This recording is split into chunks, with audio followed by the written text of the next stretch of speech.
Welcome to my channel. Subscribe, listen, and enjoy my stories every day. Social media is a strange thing. It starts off as a tool to connect with friends and family, but then it morphs into something entirely different, a web of distractions, facades, and hidden agendas. I sit on the couch, my fingers brushing over the screen of my phone, scrolling through the newsfeed of Facebook. Pictures of smiling families, vacation snapshots, and happy couples flash by, but it's the notifications that catch my eye. Agatha, my wife, has been particularly active lately. Her likes and comments on a certain profile appear with alarming frequency, each interaction punctuated by heart emojis and laughing faces. At first, I dismiss it as harmless. We all have friends we chat with more than others. But as days turn into weeks, my curiosity shifts into suspicion. "Hey, babe, who's this Tom guy?" I ask, trying to keep my tone light as I put the phone down and look at her across the room. Agatha is curled up on the other end of the couch, scrolling through her own phone. "Tom. Just a guy from college. We're just catching up," she replies, her eyes darting away from mine. That instinct kicks in, my gut tightening, sending up red flags. Catching up. You comment on each other's posts like you're best friends. It seems personal. Relax, it's nothing. You're being paranoid, she huffs, turning her attention back to her screen. I don't press further. I hate confrontation, especially over something that might be innocuous. But every time I see her laughing at a comment he leaves or liking a post where he's tagged, I feel a strange knot of anxiety settle in my stomach. Days later, I decide to talk to her sister, Lila. She's always been the one to level with me when things seem off. We meet at a local cafe, and I take a sip of my coffee, bracing myself. "Lila, can I ask you something?" I start, my voice low. "Sure, what's up?" she asks, stirring her drink. "It's about Agatha and this Tom guy. I feel like something's not right. Are they close?" Her expression shifts instantly from casual to serious. "Oh. Well," she hesitates, biting her lip. "Just tell me, please," I press, the heat rising in my chest. "Agatha and Tom have been seeing each other," she finally admits, her voice barely above a whisper. I feel the world around me tilt. "Seeing each other? What do you mean?" "I mean, it's more than friendship." I didn't want to believe it, but she's been talking about him a lot. And they've been meeting up. The room spins as I process her words. Anger surges through me, hot and bitter. Why didn't you tell me sooner? I thought it was a phase. Maybe they were just rekindling an old friendship.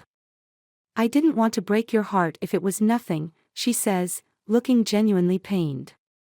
But it's too late. My heart feels shattered, a jagged puzzle I can't piece back together. "I can't believe this," I murmur, the betrayal sinking in like a stone. Returning home, I can't shake the feeling of impending doom. Each corner of our house is infused with memories of happier times, and now, those memories feel tainted. As I watch Agatha move about, oblivious to the storm brewing inside me, I realize something must change. The betrayal cuts deep, and a cold resolve begins to form. If she can betray me so easily, then I have the right to respond. I think of ways to get back at her, not in a petty way but in a way that will leave a mark. I make a plan. It will require subtlety and patience, but I want her to feel the weight of her choices. I envision every detail, from the small, personal attacks to the grander schemes that will shake her world. The next morning, I confront her directly, my heart pounding in my chest. "Agatha, we need to talk." Her eyes narrow, instantly wary. "About what?" "About you and Tom. This isn't just catching up, is it?" The tension in the room thickens as I watch her face change. "I don't know what you're talking about." "Cut the act." Lila told me everything. She scoffs, but I see the fear flicker in her eyes. You're just jealous and paranoid. This is ridiculous. I step closer, my voice steady but filled with anger. You think I'm going to sit back while you destroy our marriage for some fling? You'll regret this. Her face pales, and I can tell she didn't expect me to confront her. I watch as the reality of her actions starts to sink in, and in that moment, I feel a twisted sense of satisfaction. Consider this your warning, I say, turning away from her, already plotting my next move. The game has begun, and I refuse to be the one left vulnerable. I will break her life, just as she's broken mine. The divorce will be swift, and when it's done, I will never have to see her again. As I lay in bed that night, sleep eludes me. I stare at the ceiling, envisioning each step of my revenge, my heart racing with a mixture of anger and anticipation. Social media may have drawn us together, but it will be the catalyst for my freedom. The next few days pass in a blur of anger and determination. I can't stop thinking about Agatha and Tom, their digital exchanges like daggers twisting in my gut. Each time I see her, I force a smile, pretending everything is fine while planning my revenge. I wake up early on Saturday, the sun barely rising, casting a dim light through our bedroom window. I lie in bed, listening to the sounds of the house. Agatha is in the kitchen, and the scent of coffee wafts through the air. I know I have to act, and it starts now. I head to the bathroom to wash up, my mind racing with ideas. I pull out my phone and open up Facebook. I can't help but scroll through Agatha's profile, focusing on her recent posts. I notice her latest pictures with Tom. They're innocuous enough, two friends posing with drinks, smiling into the camera. But I see the comments beneath, flirty exchanges that set my blood boiling. Babe, can you grab my phone? Agatha calls from the kitchen, breaking my concentration. My heart races, I can't let her see what I'm doing. I shove my phone into my pocket and head out to the kitchen. Sure, I reply, grabbing her phone from the counter. What do you need it for? I just want to check my messages, she says, her eyes fixed on the toaster as it pops up her bread. As I hand her the phone, I catch a glimpse of her notifications. There's a message from Tom, something about meeting up later. My chest tightens, but I maintain my composure. Do you have plans today? I ask casually, leaning against the counter. Just some errands, nothing too exciting, she replies, pouring herself a cup of coffee. Why? Just wondering if you wanted to go for a walk later, I suggest, trying to sound nonchalant. She raises an eyebrow, suspicion creeping into her gaze. A walk? Really? You never suggest that. I figured it might be nice to spend some time together, I say, forcing a smile. Inside, I'm calculating my next move. Sure, we can do that, she replies, her tone skeptical. After breakfast, I retreat to my home office. It's time to put my plan into action. I pull up my laptop and begin researching. I'm looking for ways to gather evidence of Agatha's affair, proof that will make it impossible for her to deny her betrayal. I need screenshots, timestamps, anything that shows their connection isn't just friendship. As I dive deeper into her social media, I stumble upon an old photo of Agatha and Tom from college, an innocent snapshot that suddenly feels like a betrayal. They look so happy together, arms around each other, laughing. I save the image, a reminder of their past. Suddenly, my phone buzzes. It's Lila. Hey, how are you holding up? She texts. Not great. I need more information about Agatha and Tom. Do you know any of their friends? Actually, I do. One of my friends is close to them. Let me reach out, she replies. Thanks. I need to know everything. After a few hours, Lila texts back.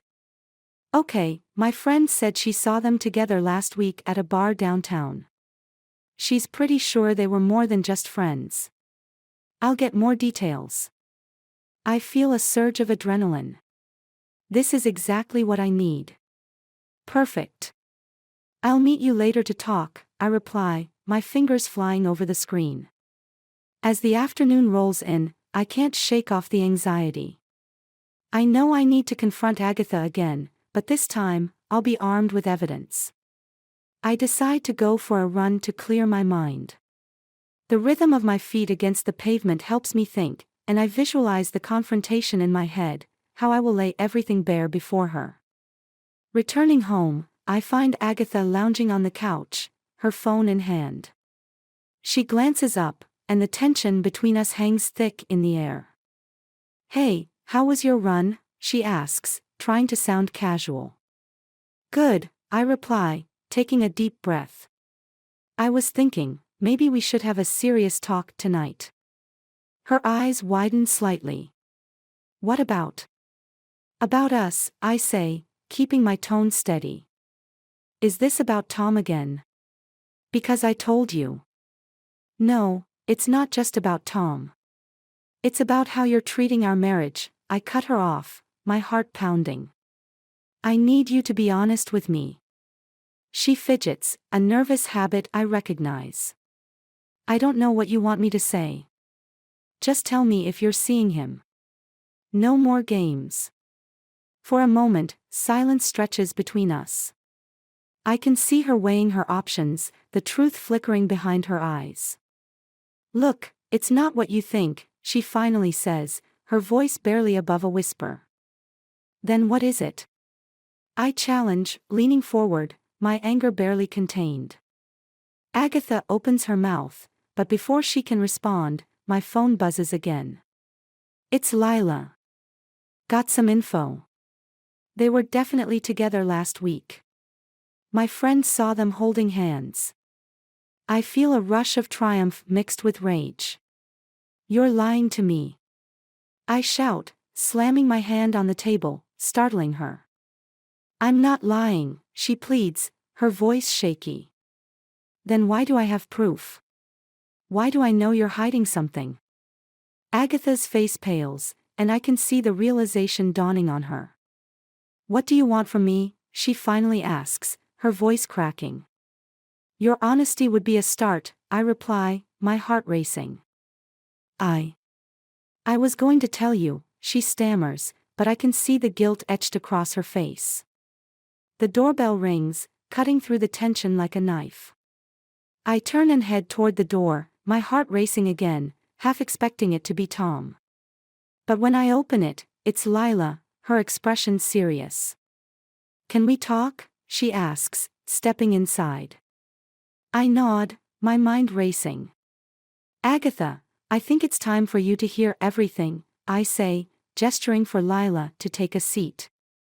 Lila takes a deep breath, her eyes darting between Agatha and me. "I spoke to my friend. They were definitely together at the bar last week. She saw them with her own eyes." Agatha's face turns ashen, her secrets unraveling before her. "You've been caught," I say, feeling a surge of adrenaline. "Now, tell me the truth about your relationship with Tom." The room feels charged, the air thick with betrayal, and I can see Agatha's world crumbling. She opens her mouth to respond, but what comes next will change everything. The tension in the room is palpable as Lila takes a seat, her eyes darting between Agatha and me. I can feel the anger simmering just beneath the surface, threatening to boil over. This is the moment I've been waiting for, the moment I force Agatha to face the truth. "Agatha, it's time to stop pretending," I say, my voice steady, though my heart races. "You've been lying to me about your relationship with Tom, and now it's time to come clean." Agatha's face shifts from shock to defensiveness. "I haven't been lying," she protests, her voice rising. "You're blowing everything out of proportion." "Blowing it out of proportion?" I echo, incredulity flooding my tone. "You think flirting with someone behind my back isn't a big deal? Lila just told us that you were holding hands with him." Lila nods in agreement, crossing her arms. I'm sorry, Agatha, but this isn't just friendly. If you care about your marriage at all, you need to be honest about what's happening. Agatha's eyes dart around the room, searching for an escape, but there's none left. It's not like that, she snaps, frustration spilling over.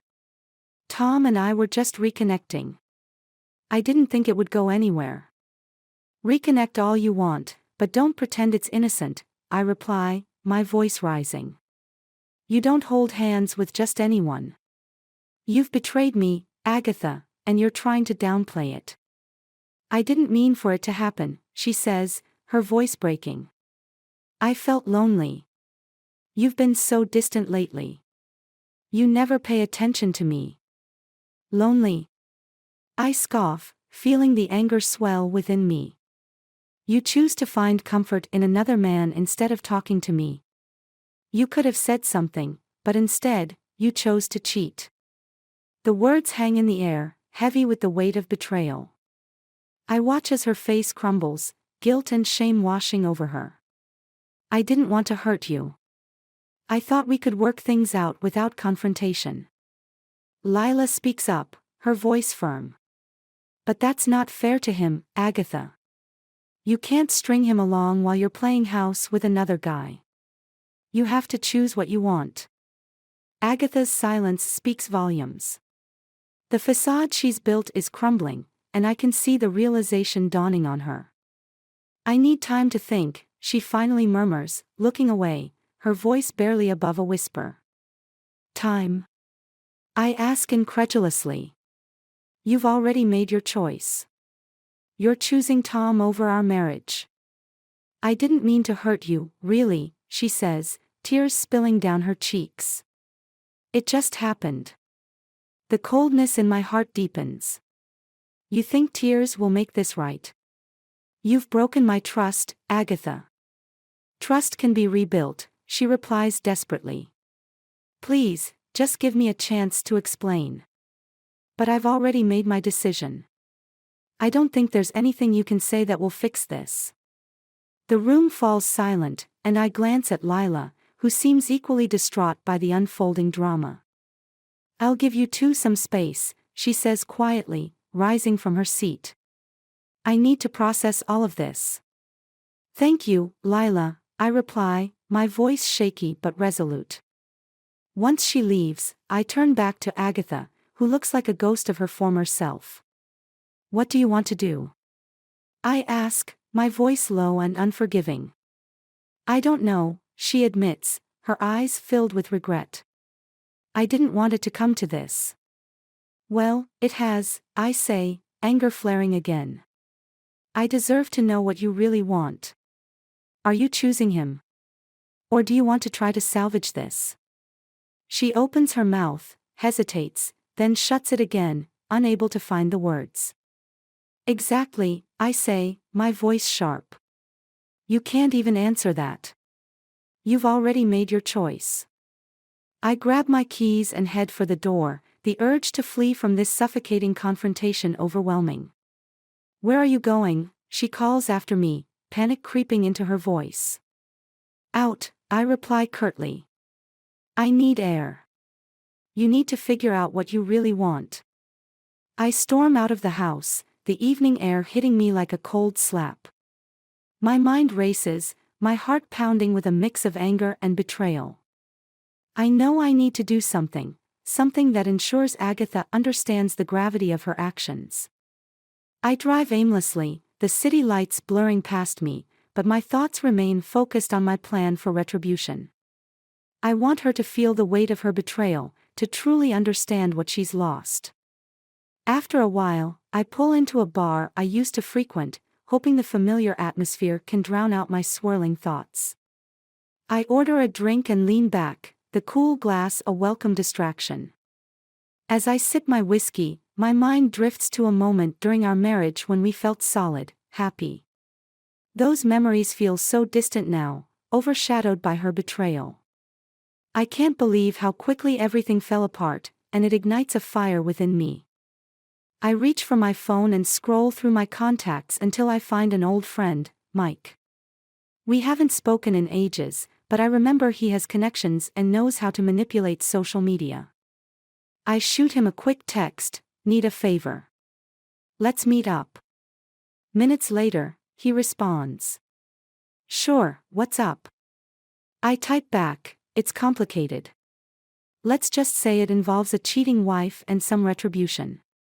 After a few moments, Mike replies with a thumbs up emoji. I'm in. Meet me at Jay's in an hour. I finish my drink and head to Jay's, my mind racing with possibilities. I need to gather evidence, something tangible that can expose Agatha's affair to the world. The thought of her facing the consequences of her actions fills me with a strange sense of satisfaction. When I arrive, Mike is already at the bar, a smirk on his face as he waves me over. What's going on, man? You look like you're ready to burn the world down. I chuckle darkly. Something like that.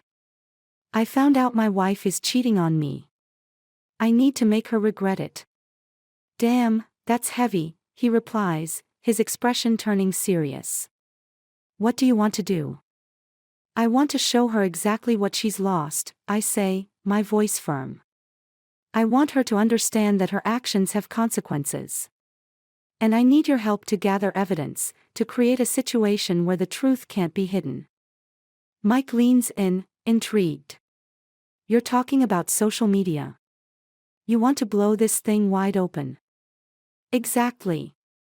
I want people to know what she's done, to see her for what she is, I reply, a sense of purpose driving me. I can help with that. I know a few tricks to expose her online, Mike says, nodding.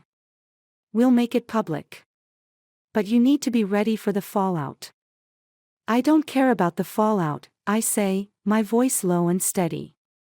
I just want her to feel the pain she's caused me. As the evening wears on, we brainstorm ways to expose Agatha, mapping out a plan that feels both thrilling and terrifying. With each idea, I feel the anger begin to settle into something more manageable, an anticipation of the retribution to come. Tonight marks the beginning of my revenge, and I know there's no turning back. The intrigue of the plot thickens, and I'm ready to see how deep this betrayal goes. I'll make her regret the day she chose Tom over me, and soon, everyone will know the truth. The following days are a blur of preparation and planning. With Mike's help, I lay the groundwork for my revenge. Every moment I spend strategizing fills me with a twisted sense of excitement. I know Agatha has no idea what's coming for her, and that fuels my fire. On Friday night, I make my move. I've arranged a small gathering at our house, inviting some friends, ones who know Agatha and Tom well. I send out the invites under the guise of wanting to celebrate a new job I just landed, but in reality, it's the perfect stage for my revelation. I spend the day setting everything up, a mix of dread and adrenaline coursing through me. As I prepare, I replay every interaction with Agatha in my mind, reminding myself why I'm doing this. She made her choice, and now it's time for the consequences. As the sun sets, friends start arriving, filling the house with laughter and chatter. I'm on high alert, my mind racing as I await Agatha's arrival. When she finally walks through the door, she's dressed casually, her hair falling perfectly over her shoulders. She smiles at everyone, oblivious to the storm brewing beneath the surface. Hey, babe.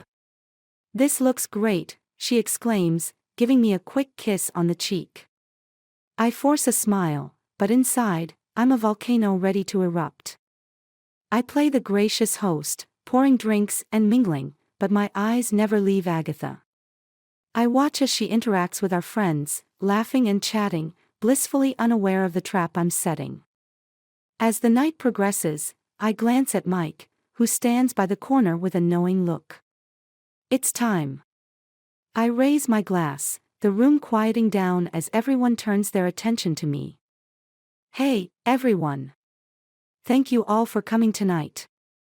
I wanted to share something important with you, I announce, my voice steady.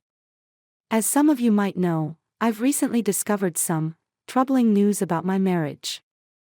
Agatha's smile falters, and I relish the moment. It turns out my wife has been unfaithful to me. Gasps fill the room, and I can see Agatha's face drain of color. What are you talking about? She stammers, her voice shaking. I press on, the adrenaline coursing through my veins. I have evidence that Agatha has been seeing someone else, someone who's not just a friend. From the corner of the room, Mike pulls out his phone and shows the screen to our friends. It's a montage of screenshots, messages between Agatha and Tom, pictures of them together, and even a video clip of them at the bar, holding hands and laughing. The room erupts in shocked murmurs, and Agatha looks like she's about to crumble. This is insane. Those were just old photos, and those messages are taken out of context, she protests, her voice rising. Out of context? I reply, my tone dripping with contempt. You mean the context of betrayal and deceit? I think the evidence speaks for itself. What do you want from me? She snaps, anger flaring in her eyes. I want you to feel the weight of your actions, I retort, my voice cold and unyielding. I want everyone here to see who you really are, a liar and a cheat. Agatha's facade shatters, and her eyes dart around the room, searching for support, but she finds none. You're destroying me, she cries, tears streaming down her face. I'm merely revealing the truth, I say, a twisted satisfaction settling in. You've been hiding behind lies for too long. It's time everyone knows what kind of person you are. The tension in the room reaches a breaking point as our friends exchange uncomfortable glances. Some shake their heads in disbelief, while others seem ready to side with me. Why would you do this?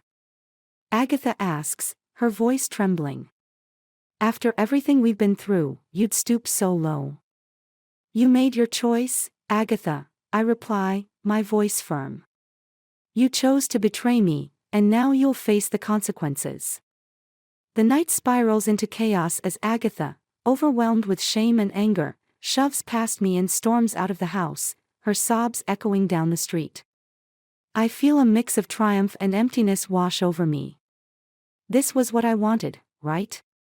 To expose her. As I turn back to my friends, I realize I've crossed a line. The faces looking back at me are filled with shock, confusion, and pity. I've become the villain in my own story, driven by revenge and anger. I can't believe you did that, Mike says quietly, stepping closer. This is a lot. I had to, I insist, though my voice lacks conviction. The mood shifts, and people start to leave, unsure of how to react to the revelation and the spectacle that unfolded. I feel the walls closing in, the reality of what I've done crashing down around me.